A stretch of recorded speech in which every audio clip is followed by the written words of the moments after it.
Bonjour et bienvenue. Heu, Aujourd'hui, ce live va être légèrement différent de ce que je fais d'habitude. C'est-à-dire, j'ai une présentation, et je vais parler d'un thème très spécifique, de façon très spécifique, qui est, l'hypervigilance. Donc d'abord, merci d'être là, et bienvenue Virginie, bienvenue Claudel. Heu donc aujourd'hui, et si vous êtes là, c'est probablement parce que, donc on est ici avec ce sujet, c'est que probablement on se reconnaît dans quelque chose de précis.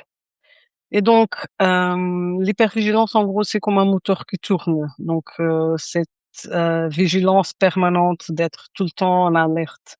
Cet état où on ne s'arrête jamais vraiment, même quand tout va bien. Même quand rien ne justifie, cet état d'alerte justement. Donc aujourd'hui, on va commencer par, le tout début, pas les solutions, pas les exercices tout de suite. On va d'abord, comprendre ce qui se passe dans notre corps. Parce que tant qu'on ne comprend pas le mécanisme, on se bat contre soi-même et ça, c'est épuisant en fait. Donc c'est très fatigant. Parce qu'on est tout le temps en route. Donc, on va passer plus ou moins 30 minutes ensemble. Et si vous voulez, vous pouvez prendre une feuille ou un carnet, quelque chose pour prendre des notes. Donc, c'est pas obligatoire, mais si vous voulez, vous pouvez. Vous pouvez aussi seulement écouter et laisser les choses s'installer. C'est ça que je fais, personnellement parce que je n'arrive pas à prendre des notes et à faire attention en même temps. Donc, soit je fais attention, j'écoute et là j'intègre, soit je prends des notes, mais souvent quand je prends des notes, je n'arrive pas à intégrer de la même façon. Donc encore une fois, je veux dire bonjour et merci beaucoup d'être ici. Bienvenue Nina, Cathy, hem donc je vais, continuer, hem et je vais commencer par, en gros, parler des signes en fait de l'hypervigilance. Donc on va comprendre le mécanisme. Qu'est-ce que ça veut dire? Ça veut dire qu'on va décrypter, le fonctionnement de l'hypervigilance en profondeur. On va aussi apprendre à reconnaître, les signaux et aussi identifier les manifestations concrètes dans notre corps. Aussi, on va comprendre pourquoi le lâcher prise, n'est pas vraiment une façon de gérer, l'hypervigilance et pourquoi les conseils habituels qu'on nous donne, ne suffisent pas, en tout cas au début. Et on va aussi faire un premier exercice, donc une pratique d'observation simple et facile, pour commencer, ce travail. Je vais commencer par expliquer ce que l'hypervigilance ce n'est pas. Je sais que ce n'est pas plein de choses, mais en gros, l'hypervigilance, n'est pas un trait de caractère, ce n'est pas non plus de la fragilité, ni un problème de mindset. En fait, c'est, une réponse que notre système nerveux a appris et donc que le corps a décidé à un moment donné que rester en état d'alerte était la stratégie de, survie la plus sûre. Donc il a appris ça tellement bien, heu et de façon, quand même peut-être assez fréquente, qu'il continue, heu, à être en alerte même quand le danger est passé, même quand on n'a pas besoin. Donc l'hypervigilance est souvent mal nommée, donc on confond aussi avec l'anxiété, avec le caractère, avec le fait d'être trop sensible ou trop dans la tête. Moi je sais, j'étais, trop sensible et trop dans la tête.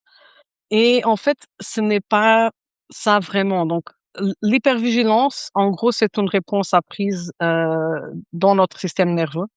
Donc notre corps a décidé à un moment et donc souvent très tôt dans la vie que et parfois après un événement précis, parfois aussi après des années d'environnement difficile.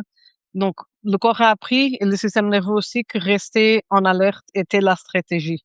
C'était la stratégie et la façon de survivre la plus sûre et il a appris donc ça de façon à qu'il continue à le faire tout le temps et de façon, chronique.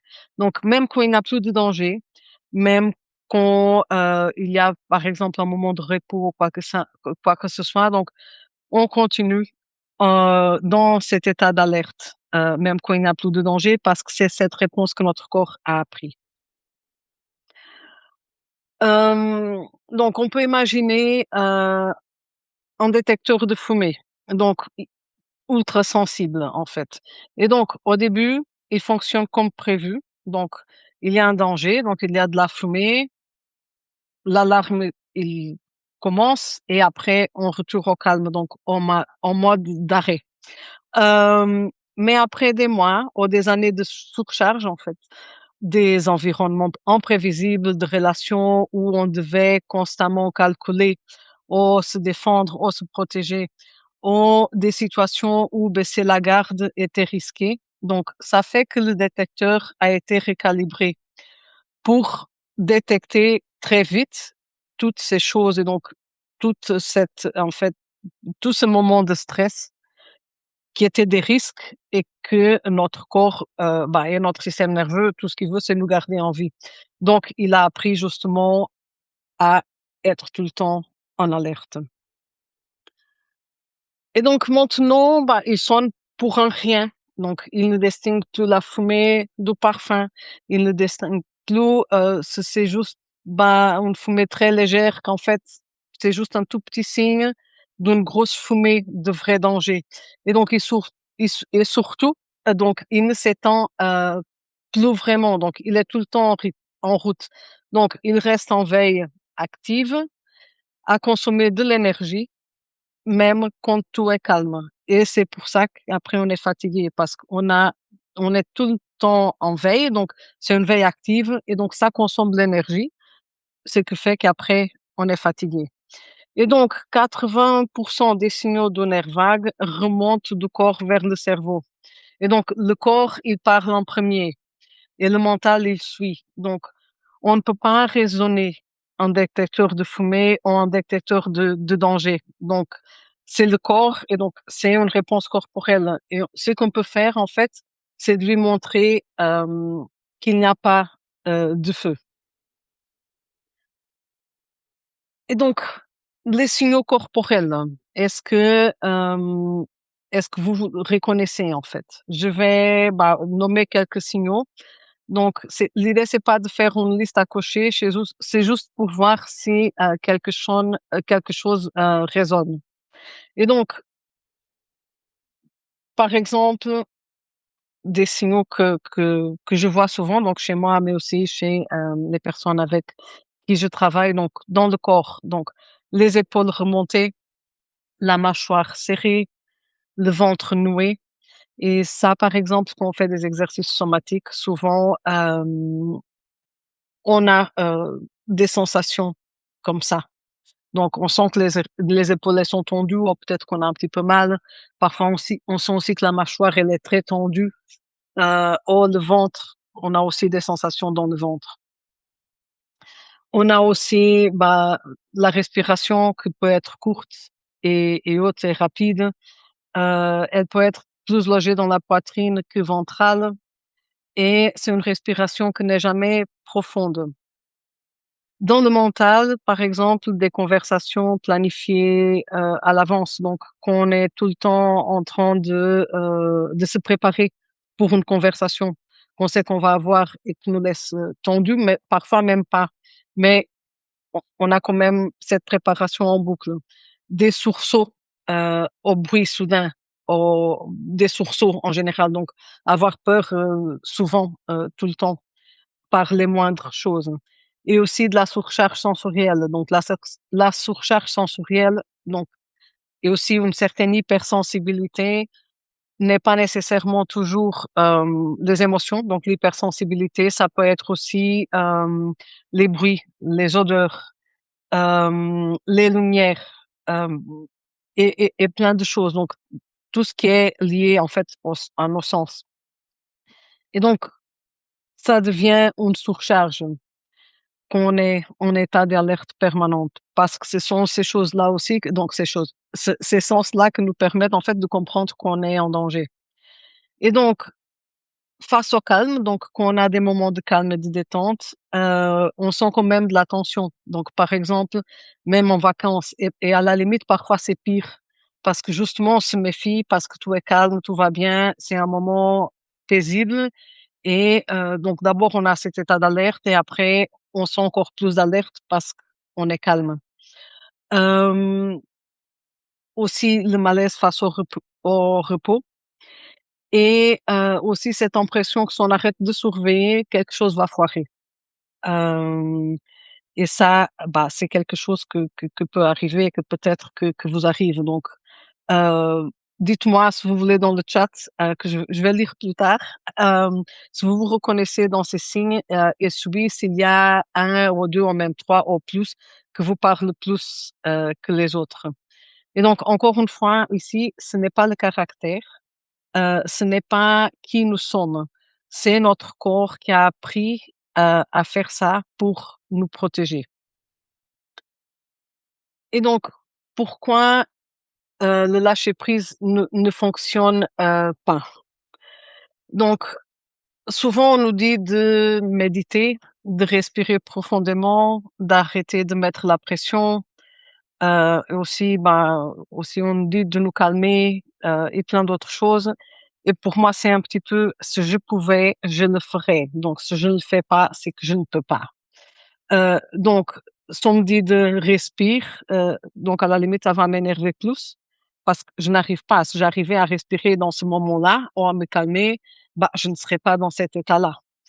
Et donc, quand je sens que, bah, maintenant je n'ai plus ce problème-là, mais quand j'étais en hypervigilance, que c'était un problème que j'avais, heu je n'arrivais pas à respirer. J'avais une respiration complètement dysfonctionnelle pendant des années, pendant très longtemps, pendant peut-être même la moitié de ma vie.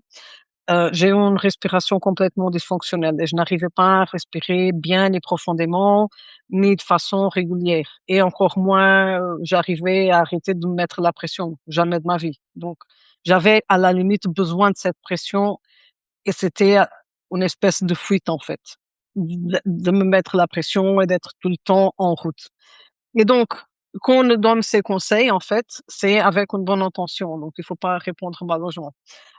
Donc et c'est pas des conseils qui sont faux non plus, mais ce sont des choses qui s'adressent à notre mental, OK? Donc une partie du cerveau que va faire que, ces techniques ne marchent pas si on est dans un état d'alerte constant.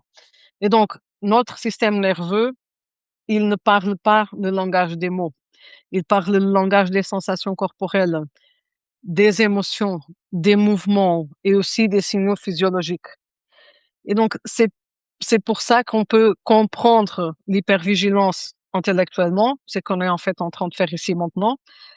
Donc, lire des livres, voir des débats, des vidéos et mes présentations sur Substack, de parler en thérapie.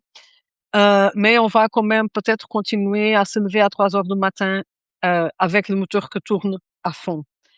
Et donc, en gros, ce qu'on va faire ici pendant 2 semaines et après dans l'atelier, du bouton off, c'est de parler directement au corps et pas à la tête. Donc aujourd'hui, c'est je montre justement ce qu'on va faire.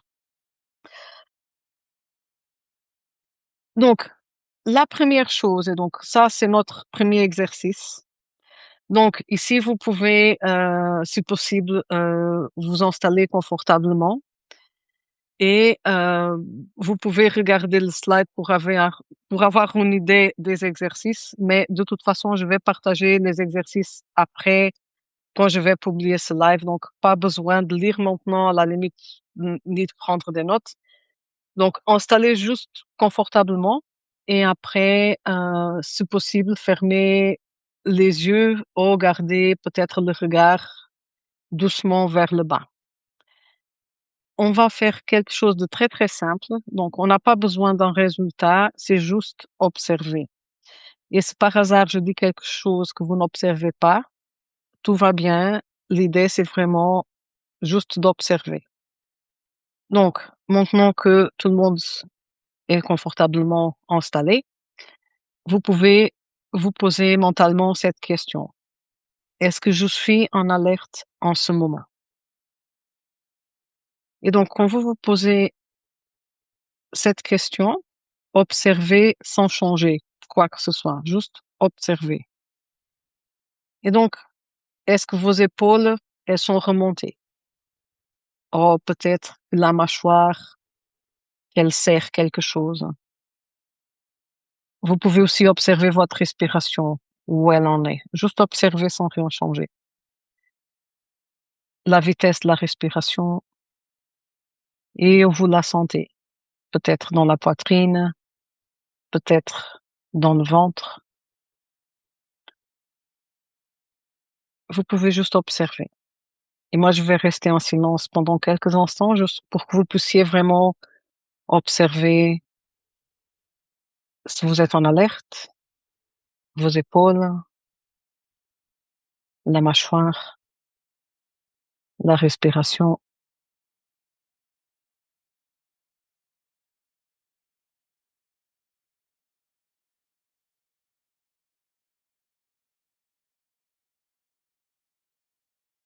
Et maintenant, si quelque chose est là, une tension, une vigilance, un inconfort,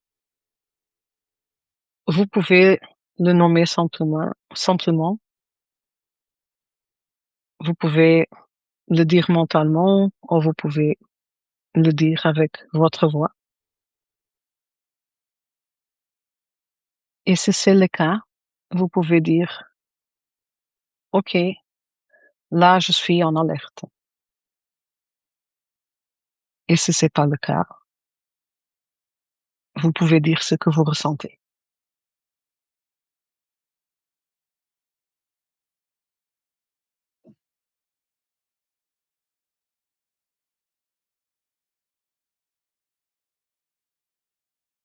Et donc c'est tout. Et vous n'avez pas besoin de changer ça. Vous venez juste de créer un micro-espace entre vous, votre corps et le signal. Et ça qu'on vient de faire, c'est le début du travail.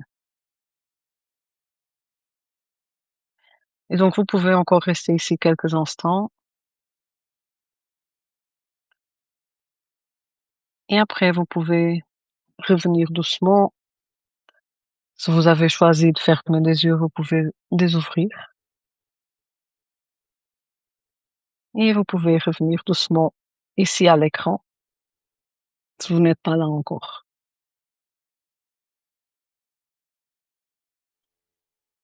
Donc, si après cet exercice, vous avez envie d'aller plus loin pendant cette semaine, je vous invite à, consulter, cet article où il y a, un petit protocole pour, justement travailler sur ça. Et donc, c'est quelque chose que j'ai préparé dans le cabinet et donc c'est l'article, que vous voyez là, corps figé, cerveau en alerte. Et en gros, c'est un protocole somatique. Ça a l'air long, mais ce ne l'est pas et on peut faire toujours des versions plus courtes, que sert à naviguer l'état mixte. Donc, quand notre corps est en freeze, en sidéré, en sidération, et le cerveau continue à scanner tout le temps. Donc, le corps, il, il est arrêté, il est sidéré, mais le cerveau continue à scanner tout le temps. Et donc, c'est complémentaire à ce qu'on vient de voir ici. Et je laisserai encore une fois le lien aussi, directement avec avec ce live. Donc quand je mettrai le live, quand je vais publier le live, en fait. Et donc cet article, il est accessible aux membres du cabinet et donc si vous n'êtes pas encore membre, vous pouvez, ben, justement, commencer si vous sentez que c'est intéressant pour vous. Et pendant cette période, vous pouvez, devenir membre à seulement 36 € par an pour toujours. Donc, le prix normal, c'est 90 € par an. Et là, vous pouvez le faire à 36 € par an pour toujours, si vous le faites maintenant. Sinon, euh, mercredi, on va faire un autre live. Et donc, le prochain live, c'est sur les déclencheurs invisibles. Donc, c'est-à-dire les microsignaux que notre système capte qu'on euh, pardon, que on conscientise.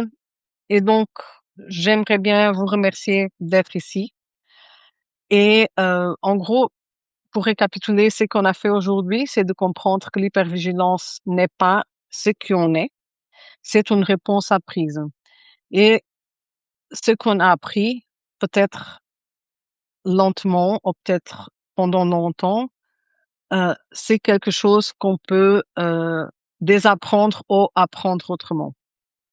Et donc, mercredi prochain, encore une fois, dans 2 jours, on va aller plus loin. On va parler des déclencheurs invisibles. Donc, c'est la continuation. Donc, je vais faire une série de 6 lives. Donc, celui-ci, c'est le premier. Bouton off. Donc, 6 lives plus un atelier. Et donc, si vous sentez que c'est intéressant, mercredi, il y en a plus. Et donc, maintenant, c'est le moment, si vous avez des questions, de les poser. Je vais arrêter la présentation euh, pour pouvoir lire le chat. Et donc, vous pouvez poser toutes les questions sur le chat et je vais arrêter le partage de la présentation. Donc,